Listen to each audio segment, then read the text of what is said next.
Guys, ito yung tanim kong kalabo. Or sa English nito is oregano. Ito talaga yung, pag may kunting ubo yung anak ko, ito talaga yung lagi kong pinapainom sa kanya. Pwede mo siya ito yung pantubig mo sa pag gumagawa ka ng milk sa kanya, pinapainom mo. Yung baby ko kasi breastfeed siya, pero makukulangan siya, kaya minsan pinapadidi ko siya ng gatas, kaya ito yung pantubig ko. Promise guys, nawawala yung ubo niya, pero yung hindi yung ubo na sobrang dami na, ano na. Pag may konti na siyang ubo, pinapainom ko agad nito para hindi tumuloy yung ubo niya. Ito guys, kuha tayo nito ngayon para pakuluan natin.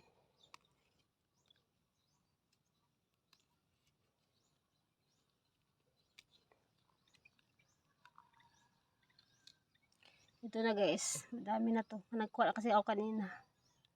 Tara, pakuluan natin. Hugasan lang siya ng mabuti guys. Kasi alam mo naman yung mga baby natin is sensitive. Hugasan mo. Ako kasi hinugasan ko siya ng 4 na beses. Tapos tsaka na siya pakukuluan.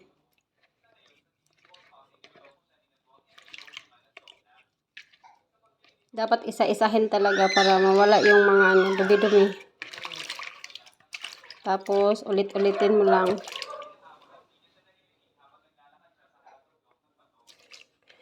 Grabe kasi yung anak ko pag nagpawis guys. Grabe siya kapawisin. Kaya lagi siyang minsan mag-uubo-ubo. Kunting ubo lang. Wag niyong patagalin yung ubo niya. Pag narinig niyo na may kunti siyang ubo, ito agad yung ipainom sa kanya. Ano pa kasi ito? 4 months pa kasi ito yung baby ko. Kaya bawal pa siya mag-inom ng tubig. Kaya ito yung ginawa kong sabaw sa milk niya. Pag nagtimpla ko. Ito na siya guys. Ganito siya kadami. Pakuluan lang siya ng mabuti. Tapos ilagay sa thermos. Para mga ilang araw mo siya mauubos. Hindi ka pa ulit-ulit na magpapakulo. Mulo na siya guys. Dapat tagal-tagalan konti guys. Para mag-green siya. Yung juice ng oregano lalabas konti. Para madidi ng bata. Tagalan lang konti. Ito na. Isalin natin sa thermos. Yung juice lang, wag yung dahon. Wag niyo nang isali yung dahon.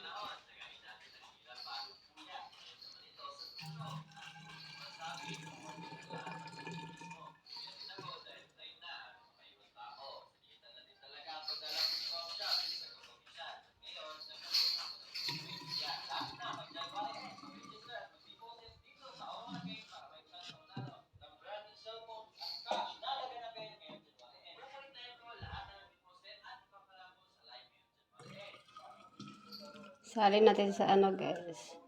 Para magagamit siya ng matagal.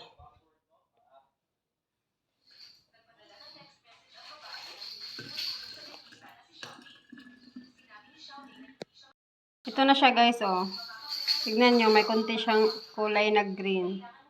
Kasi sa kalabo yan or sa oregano. Lalagyan na natin ng gatas. Ito yung gatas ng baby ko. Lactum yung mix niya.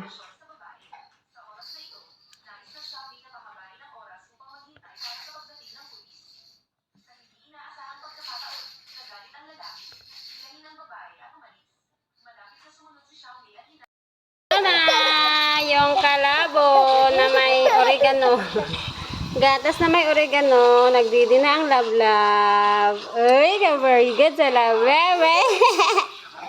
Okay lang lablab. Masarap. Ngunit,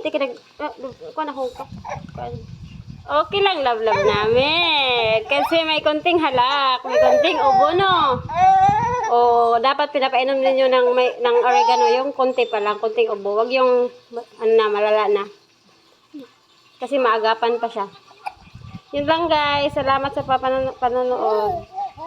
Please like and subscribe my YouTube channel.